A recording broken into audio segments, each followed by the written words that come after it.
Hi mga guys, for today's video, ayan po mag-rescue po tayo ng ating aglonema dito na side mga guys. So ayan mga guys, kasi ilang days na din na hindi ako nag-check ng ating aglo. So ayan mga guys, meron siyang mga skill, ayan po. Kukunti-kunti lang yung mga skill, pero ayan, nakakamatay kasi yung skill or lisa mga guys. So ayan ayan, kunti lang sila every leaves. Pero, kailangan po talaga i-rescue kaagad mga guys. Tapos, may white spot din siya. Ayan mga guys, Ayan. So, kailangan silang tanggalin kaagad mga guys. Tapos po, hugasan. At kung madami po sila, kung na-infect po talaga sila ng madami na yung mga leaves, so, iripat nyo na po talaga sila mga guys.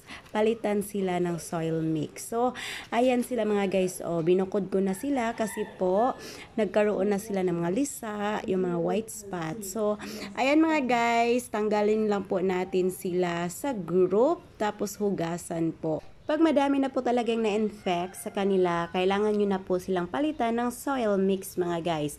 Para po hindi na po dadami ang kanilang mga lisa or ang kanilang mga disease mga guys.